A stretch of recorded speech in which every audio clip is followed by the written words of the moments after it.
Sudah mulai. Bismillahirrahmanirrahim. Assalamualaikum warahmatullahi wabarakatuh. Waalaikumsalam. Apa kabar anak-anak? Alhamdulillah. Semoga kita selalu dalam lindungan Allah Subhanahu wa Ta'ala. Anak-anakku sekalian, sebelum pembelajaran hari ini dimulai, sebaiknya atau alangkah baiknya hari ini kita berdoa terlebih dahulu sebelum kita melakukan. Ayo, siapa yang bisa memimpin doa pada hari ini? Oh iya, silakan Mas. Ya, terima kasih Mas atas bantuannya. Kemudian anak-anak, sebelum kita melakukan pembelajaran, kita lihat dulu kesiapan anak-anak hari ini, ya. Di sini Bu Guru akan mengabsen dulu siapa-siapa yang hari ini tidak masuk. Adakah hari ini yang tidak masuk? Alhamdulillah masuk semua, berarti semuanya sehat. Sekarang anak-anak bangkunya ditata dulu sesuai dengan kelompoknya, tempat duduknya ditata sesuai dengan kelompok yang sudah ditunjuk Budia pada minggu kemarin. Bangkunya ditata yang rapi. Buku-buku pelajarannya juga disiapkan, ya. Ya, yuk ditunggu. Selesai? Ya. Selanjutnya anak-anak, marilah kita membaca surat-surat pendek terlebih dahulu. Surat pendek, hari ini kita membaca surat Al-Ikhlas, ya, agar apa yang kita lakukan hari ini membawa manfaat.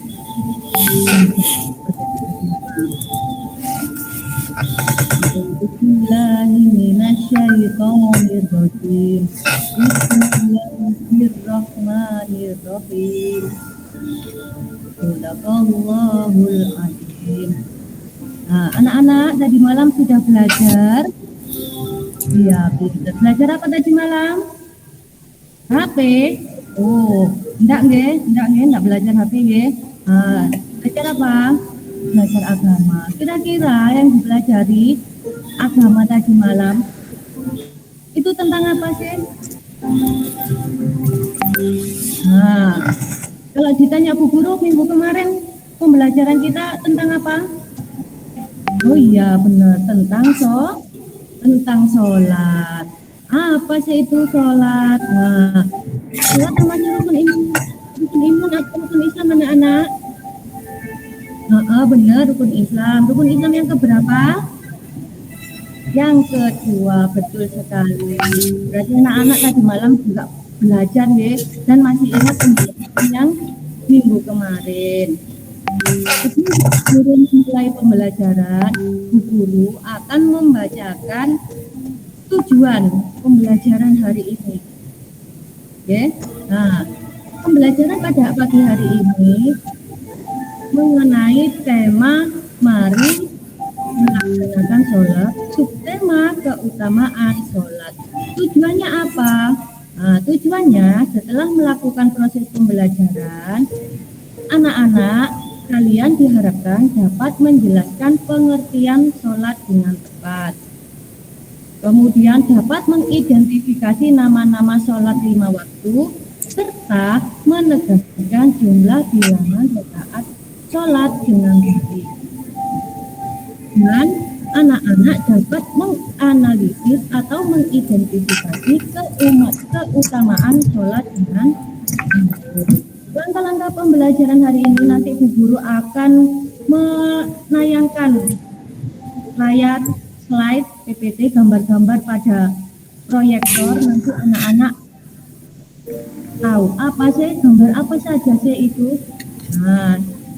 Sekarang saya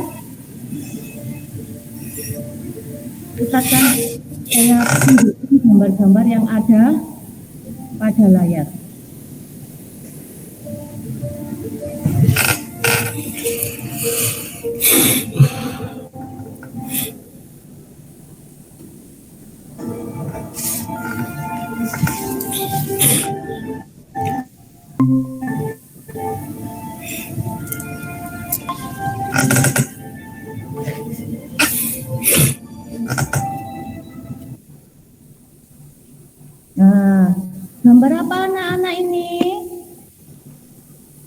Gambar orang sholat, betul. Nah ini ada.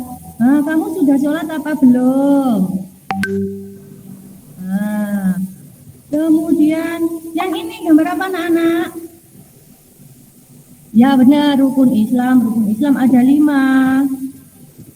Kemudian yang ini, nah ini adalah gambar Isra Mi'raj. Nah, yang ini loh, yang ini biasanya mungkin ini kalian biasanya melakukannya. Nah, ada yang berkelahi, ada yang marah, ada yang marah-marah. Nah, dari gambar-gambar tersebut anak-anak, apakah anak-anak bisa mengidentifikasi apa sih maksudnya gambar-gambar tersebut dengan keutamaan sholat dengan sholat? Oke, nah coba diidentifikasi dulu. Nah, sampai lihat apa sih hubungannya dengan sholat gambar-gambar tersebut? Ya, kalau sudah, nah sekarang Mbak Tina bisa apa sih gambar ini? Nah, gambar ini gambar rukun Islam. Apa sih hubungannya dengan sholat? Nah, bisa menjawab? Nah, benar, sholat adalah rukun Islam yang kedua. Benar sekali, Mbak Tina ya. Nah, sekarang pengertian sholat. Kita mengingat yang kemarin. Sholat adalah suatu ibadah yang terdiri dari gerakan dan bacaan tertentu yang dimulai dengan takbiratul ihram dan diakhiri dengan salam. Sholat sehari semalam berapa kali anak-anak? Ada 5. Benar. Sholat apa saja? Yang sholat dari pagi hari, pagi masih peteng. Nah, sholat apa namanya yang nomor 1? Sholat subuh. Berapa rakaat, Nak? Iya, benar. 2 rakaat. Waktunya sekitar pukul 4 pagi sampai pukul 5.30. Kemudian sholat yang siang, misalnya kalian pulang sekolah sampai rumah, kalian melaksanakan sholat apa? Sholat duhur. Berapa rakaat? Iya, 4. Berarti sholat duhur itu waktunya sekitar pukul 11.30 sampai 14.30. Kemudian yang sholat yang ketiga itu biasanya dilakukan sebelum kalian itu berangkat mengaji. Nah, kalau mengaji kan pada sore hari. Nah, sebelum berangkat mengaji kalian sholat apa namanya? Iya, sholat asar. Sholat asar berapa rakaat, Nak? 4 rakaat. Iya, benar. Anak-anak pintar-pintar semua, nggih. Berarti setiap hari sudah melaksanakan sholat, nggih. Alhamdulillah. Oh, ada yang bolong-bolong. Papa wis belajar. Pokoknya sholat itu harus dipaksa. Kemudian yang keempat, sholatnya itu petang. Kalau biasanya kalau kita puasa itu loh menunggu adzan titik-titik. Nah, berarti sholat apa? Sholat maghrib. Sholat maghrib berapa rakaat? Ya, benar 3 rakaat. Waktunya pukul 17.25 sampai 18.00. Yang ke-5 anak-anak sholat sing malam hari. Sholat apa? Ayo. Sholat Isya. Sholat Isya ada 4 rakaat. Waktunya biasanya pukul 18.30 sampai menjelang matahari terbit atau sampai malam. Bu. Oh ya, ada yang tanya? Enggak apa-apa. Ya, Bu, sholat Isya saya itu biasanya karena tertidur, saya biasanya sholatnya itu jam 2 malam, Bu. Pokoknya saya biasanya habis belajar terus bubuk karena ngantuk. Terus saya ingat belum sholat Isya, pas ngelilit saya sholat, Bu. Boleh? Siapa yang bisa membantu menjawab, Bu Guru? Apakah boleh sholat Isya jam 2 malam? Iya, terima kasih. Benar sekali jawabannya. Sholat Isya boleh dilakukan jam 2 malam. Nah, sekarang kita belajar tentang keutamaan sholat. Keutamaan sholat itu apa, anak-anak? Siapa yang tahu? Keutamaan itu adalah suatu kelebihan yang ada pada sesuatu yang lain daripada yang lain. Kelebihan yang ada yang lebih dibandingkan dari yang lain. Apa saja keutamaan sholat? Satu, sholat adalah tiang agama, benar. Nah, jika rukun Islam itu diibaratkan bangunan, maka sholat adalah tiangnya. Artinya, jika kita melaksanakan sholat, maka kita sudah berpartisipasi dalam menegakkan agama. Namun, jika seseorang meninggalkan sholat, berarti dia sudah merobohkan agama. Nah, itu keutamaan sholat yang pertama. Yang kedua, perintah sholat disampaikan langsung oleh Allah kepada Nabi Muhammad pada peristiwa Isra Mi'raj. Nah, perintah sholat ini disampaikan langsung oleh Allah kepada Nabi Muhammad tanpa melalui perantara malaikat Jibril seperti pada ibadah-ibadah yang lainnya. Nah, kok bisa Bu? Iya, Nabi Muhammad itu dipanggil oleh Allah ke langit tingkat 7 untuk menerima perintah sholat. Terjadinya pada waktu atau tanggal 27 Rajab, dan kita mengenalnya dengan peristiwa apa? Gak Rajab itu cah? Nah, Isra Mi'raj. Nah, Isra Mi'raj itu adalah perintah turunnya perintah sholat. Kemudian yang ketiga, keutamaan sholat adalah sholat merupakan amal perbuatan yang pertama kali akan ditanya pada hari kiamat. Sesungguhnya amal ibadah seorang hamba yang pertama kali dihisab di hari kiamat adalah sholatnya. Jika sholatnya bagus, maka ia akan menang atau sukses. Dan jika sholatnya rusak, maka ia akan menyesal dan merugi. Nah, maksudnya jika kita sholatnya bagus, maka amal ibadah lainnya itu bisa dianggap bagus. Tapi kalau sholatnya jelek, otomatis amal ibadah lainnya dianggap jelek. Kemudian keutamaan sholat yang keempat adalah sholat dapat mencegah dari perbuatan keji dan mungkar. Sebagaimana Allah berfirman pada surat Al-Ankabut ayat 45. Bismillahirrahmanirrahim. Inna sholata tanha 'anil fahsya'i wal munkar. Artinya sesungguhnya sholat itu mencegah dari perbuatan keji dan mungkar. Nah, sampai di sini, sampai keutamaan sholat yang keempat. Apakah anak-anak ada yang bertanya? Ya, Mas Gio, tanya apa?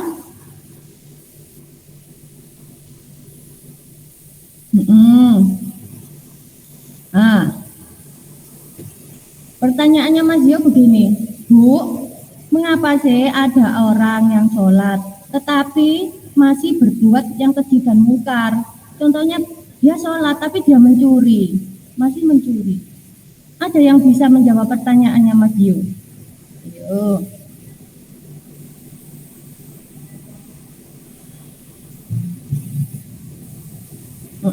Ayo. Mbak Azmi, ayo dijawab bagaimana? Iya, bisa.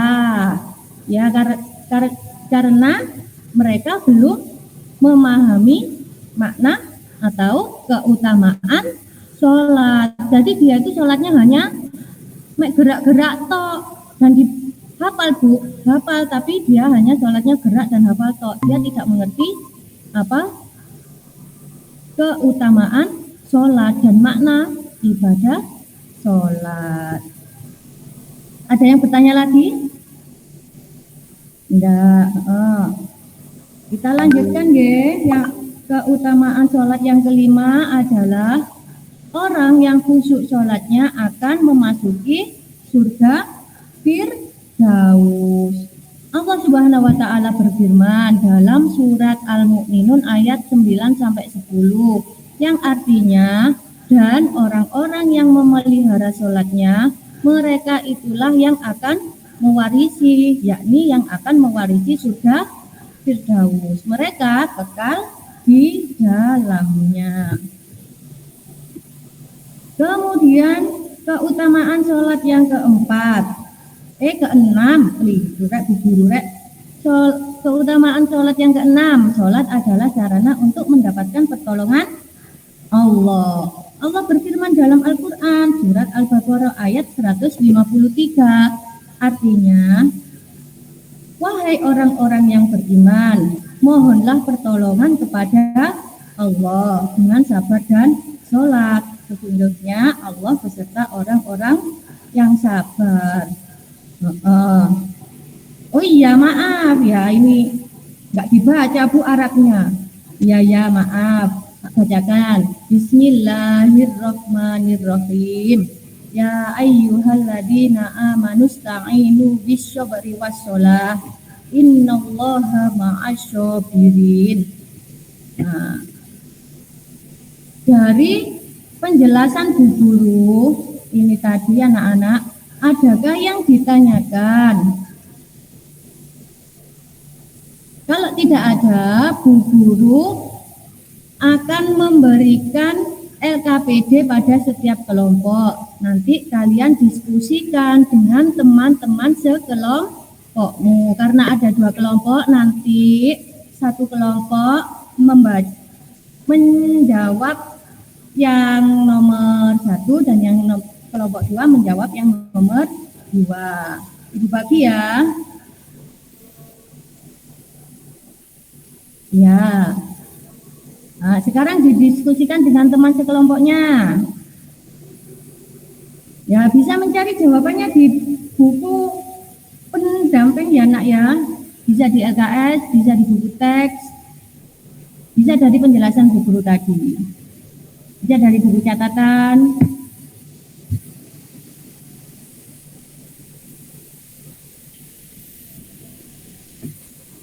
Sudah selesai anak-anak?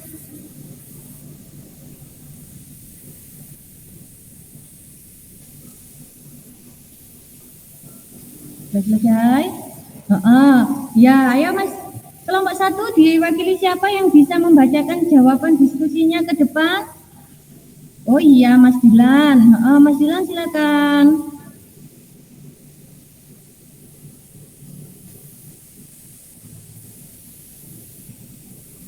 Iya, terima kasih Mas Dilan. Tepuk tangan untuk Mas Dilan. Jawabannya Mas Dilan. Yang pertanyaannya begini, jelaskan mengapa sholat disebut tiang agama. Nah, jawabannya Mas Dilan begini, karena jika rukun Islam itu diumpamakan sebuah bangunan, maka sholat adalah tiangnya. Dan barang siapa yang tidak sholat, maka dia telah merobohkan agama. Ya. Kemudian yang kelompok 2, siapa yang mau membacakan ke depan? Oh iya Mbak Tia. Ya silakan Mbak Tia. Maju ke depan. Ya. Tepuk tangan untuk Mbak Tia. Nah, pertanyaan yang dijawab Mbak Tia itu begini, mengapa sholat itu dapat mencegah perbuatan keji dan mungkar? Jawaban kelompok Mbak Tia, karena jika kita sungguh-sungguh dalam melaksanakan sholat dan memahami makna sholat, maka kita tidak akan melakukan perbuatan tercela atau keji dan mungkar. Nah, setelah kita melakukan pembelajaran ini, apa sih kesimpulannya dari keutamaan sholat dari pembelajaran hari ini anak-anak? Siapa yang bisa? Mm-mm. Mm-mm. Nah, ya jawabannya Mas Alvin tadi, sholat adalah tiang agama Bu Guru. Iya, betul. Kemudian ada yang menjawab lagi, amal ibadah yang ditanya pertama kali di hari kiamat Bu Guru. Iya, betul. Dari kesimpulan kesimpulan pembelajaran hari ini, nah, anak-anak mampu menganalisis keutamaan sholat. Yang kedua, anak-anak mampu mengimplementasikan makna ibadah sholat dalam kehidupan sehari-hari. Betul. Nah, anak-anak, bagaimanakah pembelajaran yang disampaikan Bu Guru pada hari ini? Apakah menyenangkan ataukah menegangkan? Iya, menyenangkan. Alhamdulillah. Oke, semoga ilmunya yang didapat hari ini bisa bermanfaat. Nah, untuk pembelajaran minggu depan, sebelum kita menutup pembelajaran hari ini, Ibu memberikan tugas pada kalian di rumah. Ya, tugasnya menceritakan tentang pengalaman sholat di rumah atau di masjid atau musola. Nah, itu tugasnya hari ini yang dikumpulkan minggu depan. Kemudian minggu depan anak-anak bisa membacakannya di depan kelas. Baik anak-anak, sekian dulu pembelajaran hari ini. Tetapi sebelum kita tutup pembelajaran hari ini, marilah kita membaca hamdalah agar ilmu yang kita dapat bermanfaat. Alhamdulillahirabbil alamin. Baik anak-anak, saya akhiri pembelajaran hari ini. Wassalamualaikum warahmatullahi wabarakatuh.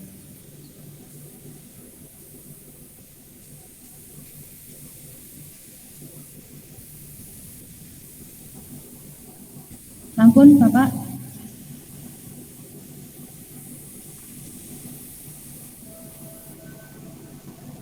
Pak Arif, ini Bu Dia sampun.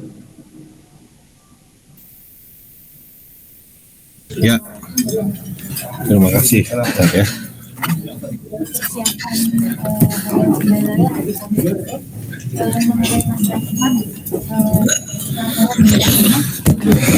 Ya. Oke, baik. Suara saya agak pilek ya. Gimana rasanya Bu Dia? Sudah selesai ya? Alhamdulillah Pak. Tinggal pertanyaannya. Ini sampai wajahnya Bu Dia ini memerah ini, seperti terpanggang. Ini bahagia atau sedih atau gimana Bu? Apa ada hal yang belum disampaikan tadi kok merah wajahnya? Ya. Ya, jangan menangis ya Bu ya. Oke, baik. Selamat sekali lagi untuk Bu Dia. Jadi memang materi ini tuh sangat penting ya. Ibu ini materinya adalah materi tentang sholat di SD kalau tidak salah ya. Kelas berapa Bu? Kelas 4? Kelas 4. Oke, baik. Kelas 4 itu kalau untuk SD itu posisinya apakah masih sifatnya hanya sholat itu apa, jumlah rekatnya berapa begitu, atau sudah sampai ke bagaimana tata cara sholat yang baik? Ya.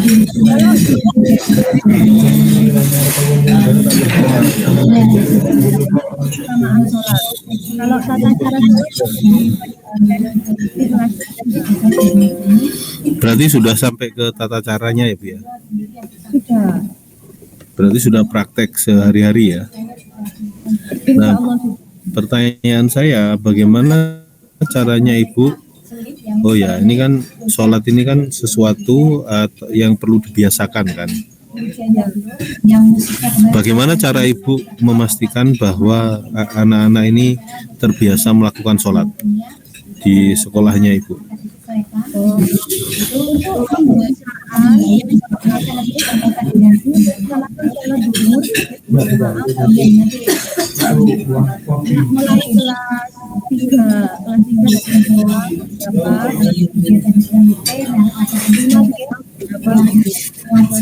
sudah.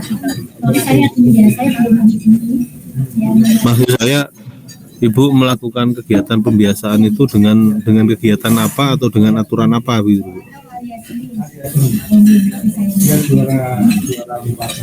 Menanyakan kepada temannya apakah dia sudah sholat setiap hari ataukah tidak. Saya biasanya juga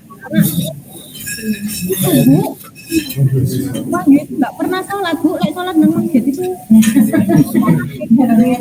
Anak kan Ya, Ibu pernah lihat anak-anak kecil itu biasanya mereka sholat raweh.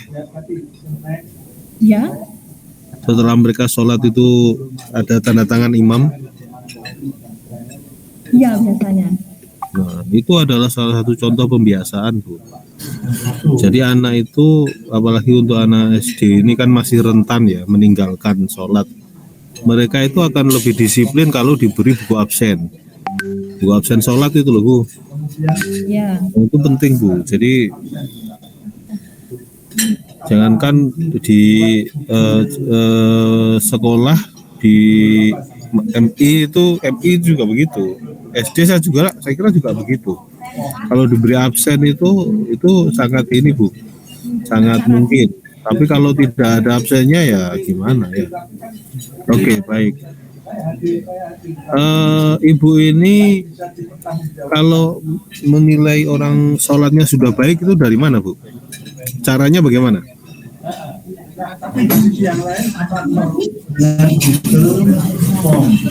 Ibadah antara kita jadi kita tidak bisa menilai orang tersebut. Oh ini ibadahnya baik.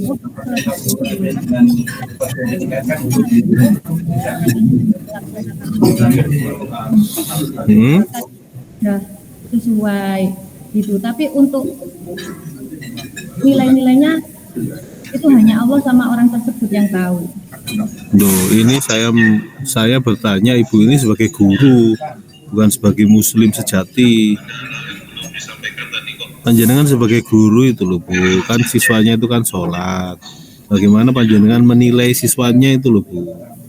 Kalau saya menilai bagaimana sholatnya Budiah ini ya itu yang tahu Budiah sama Allah Subhanahu Wa Taala. Tapi kan kalau sebagai guru, sebagai siswa kan enggak begitu Bu. Kalau guru sebagai siswa kan gurunya harus punya cara untuk melakukan penilaian. Oh ya, berarti kalau misalnya dia sholatnya di sekolah itu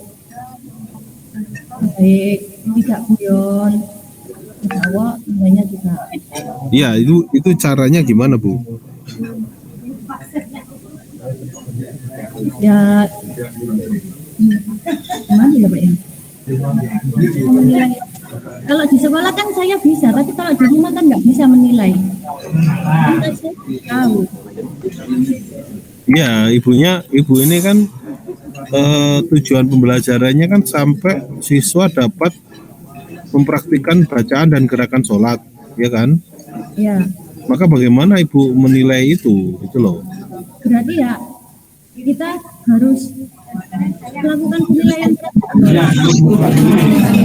Iya, caranya itu bagaimana Bu?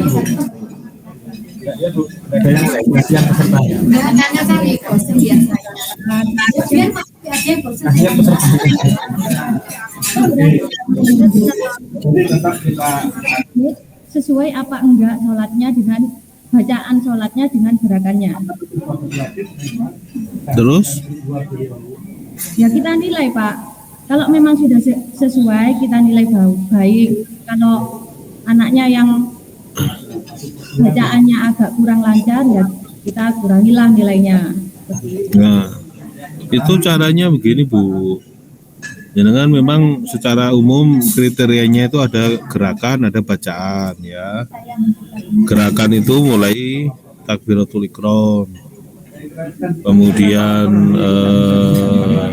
niat, bacaan itu nanti niat dan seterusnya. Gerakan itu nanti ada takbiratul ihram, berdirinya, kemudian bersendekapnya, kemudian rukunya, sujudnya dan seterusnya.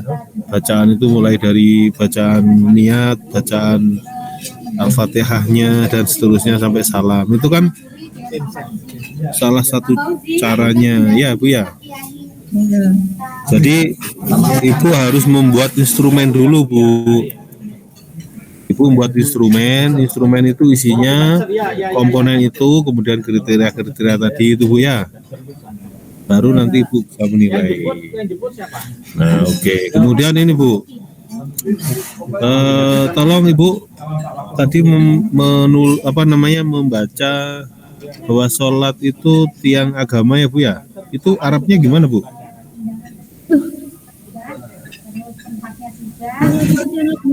Itu enggak tahu saya Bapak. Tuh, tadi jenengan sudah menyampaikan masa enggak tahu. As-sholatu imaduddin. Faman aqamaha faman hatamaha faqad. Loh, masa nggak tahu Bu? Itu dalil yang sangat dasar sekali untuk anak SD lah itu ya. Ya.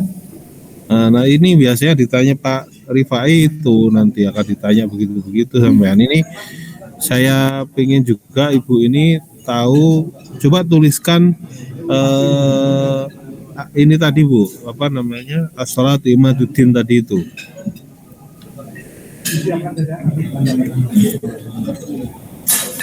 Karena di ininya kan nggak ada ya Bu ya, di terima kasih. Assalamualaikum warahmatullahi inna sholata dan seterusnya. Sholatu ibaduddin, faman aqamaha fama faqad. yang tahap pertama berjalan dengan lancar dan sudah selesai, ada sekitar 7 Ditulis yang besar Bu ya, biar kelihatan ya. Oke. tahap kedua ini dirancang nanti tempatnya di Hotel Halukin. Hotel Halukin itu dekat bandara, masih tetap kepanitiaan. Jadi saya juga nggak tahu untuk sementara karena alhamdulillah COVID sudah ngasih dana sharing untuk kerjaan sekitar 47 juta.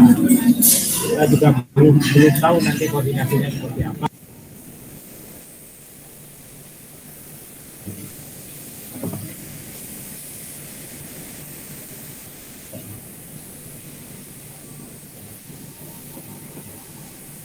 As-sholatu imaduddin. Sudah ya Pak ya? Iya, aku takut Pak.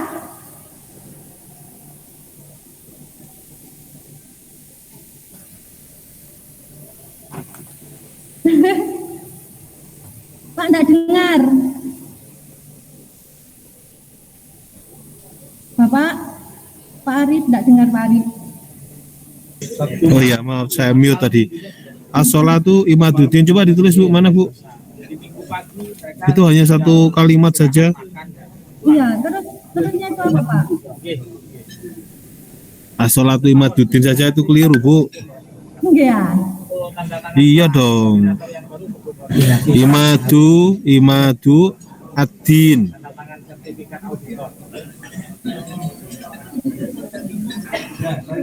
Coba diulangi Bu.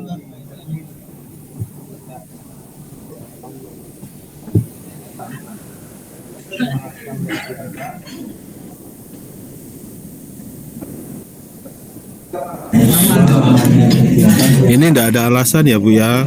Saya kan SD Pak. SD itu biasanya dalil-dalilnya sedikit ya kan. Ibu ini kan guru SD tapi kan guru agama Islam Bu. Iya Pak. Lulusannya juga lulusan agama Islam kan. Jadi kan harus bisa nulis Arab ya Bu ya. Oke.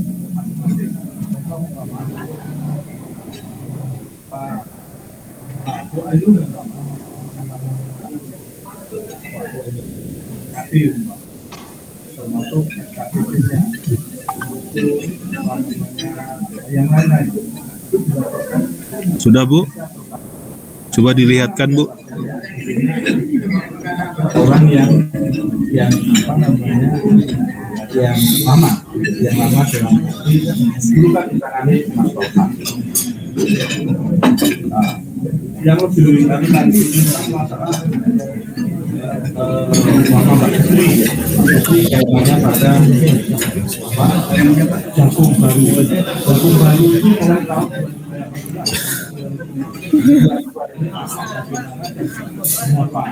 Ya sudah lah Bu, tidak apa-apa. Itu masih keliru Bu.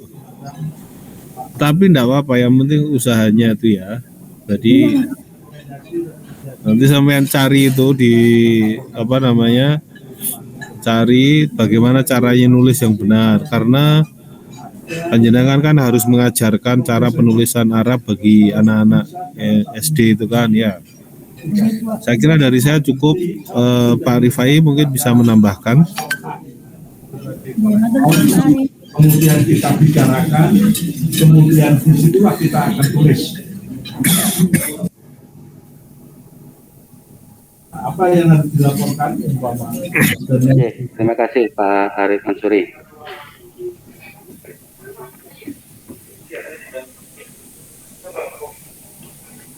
Bu Tia bisa mendengar suara saya? Bisa Pak.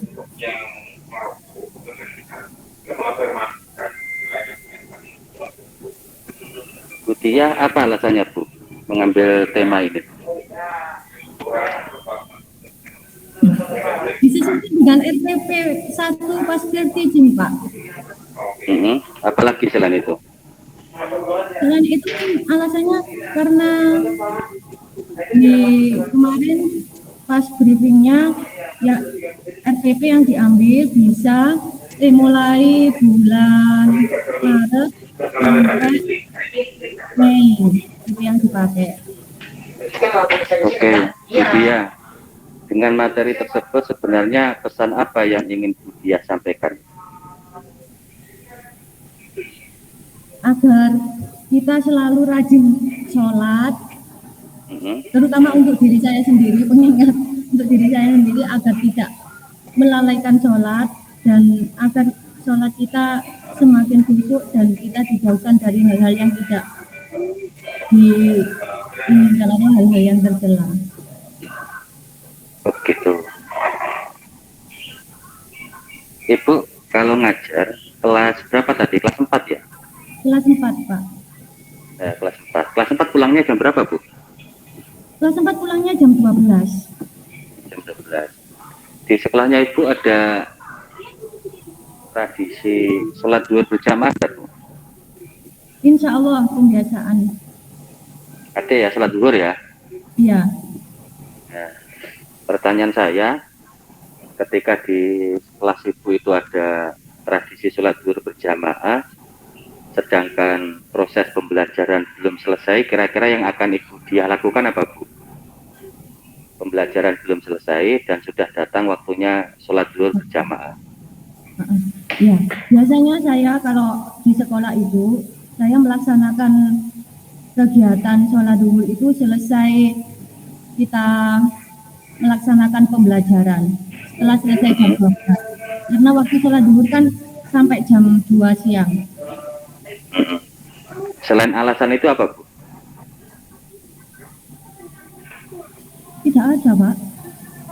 Tidak ada alasan lain, berarti ya karena dilakukan memang setelah jam pelajaran itu ada ya? Iya, ya tidak mengganggu jam pelajaran. Oke, tidak apa-apa. Bu Dia, coba saya Ibu tadi kan menyampaikan kalau sholat itu kan penting dan sebagainya. Coba saya dituliskan satu dasar tentang sholat.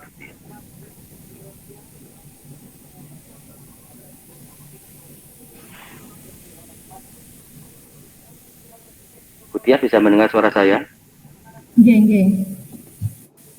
Dasar sholat, ya Pak. Iya. Sholat itu kan apa ya, wajib bagi kita karena sholat itu adalah rukun Islam. Rukun Islam itu apa ya?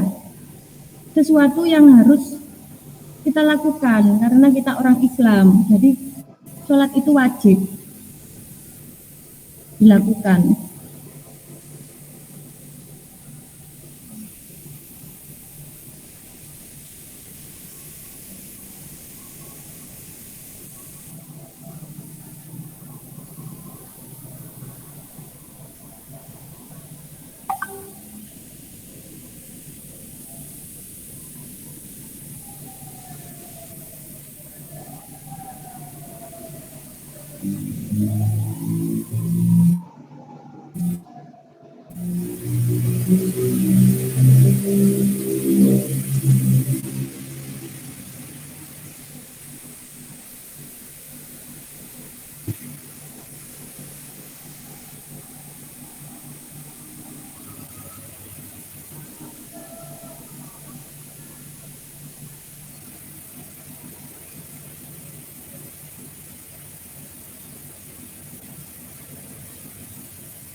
Gimana Budi ya?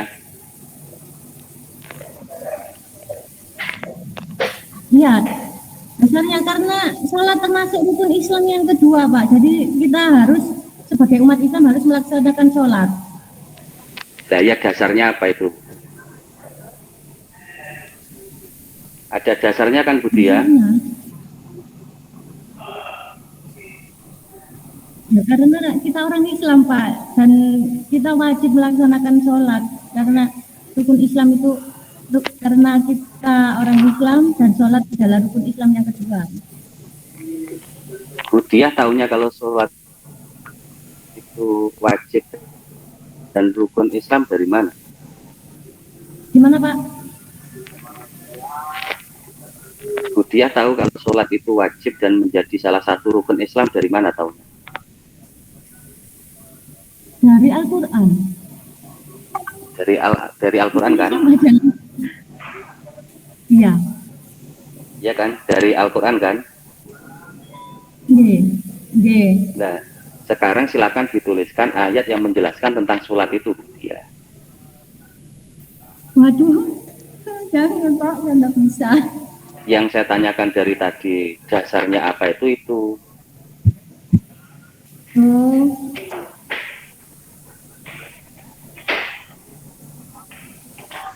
Tidak boleh melihat ya. Iya, nggak bisa Pak saya.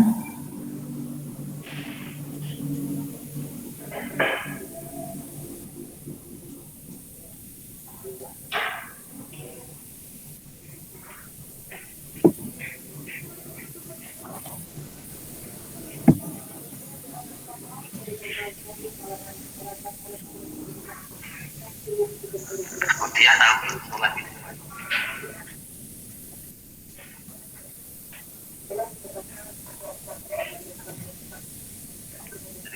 Dari Al-Quran kan? Ya kan? Dari Al-Quran kan?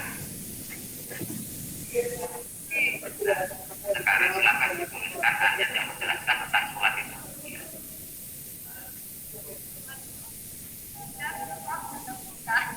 Yang saya tanyakan dari tadi, dasarnya apa itu?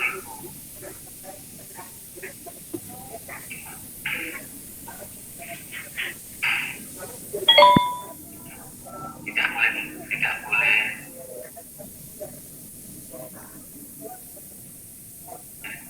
melihat ya. Nggak bisa Pak saya.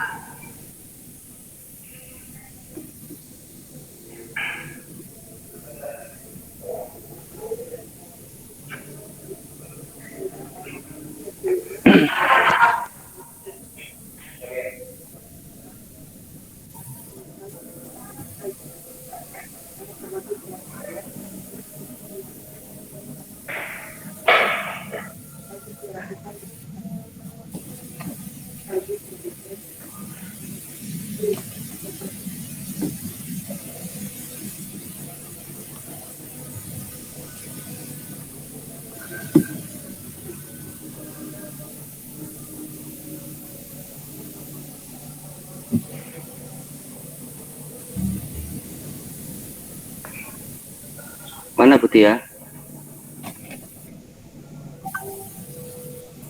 Apa itu Bu Tia?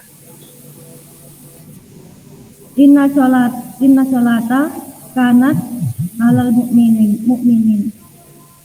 Sesungguhnya sholat apa artinya?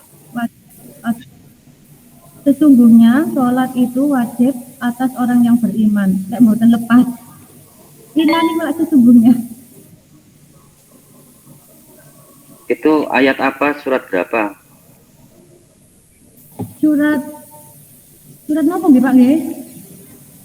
Enggak tahu. Enggak tahu.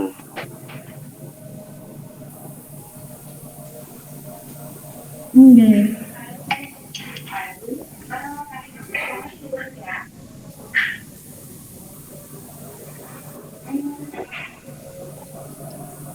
Nggih, cukup Mbak Tia.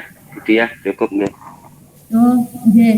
Terima kasih Abah Rifai, Pak Arif atas bimbingannya hari ini. Sudah ngejar saya, Pak.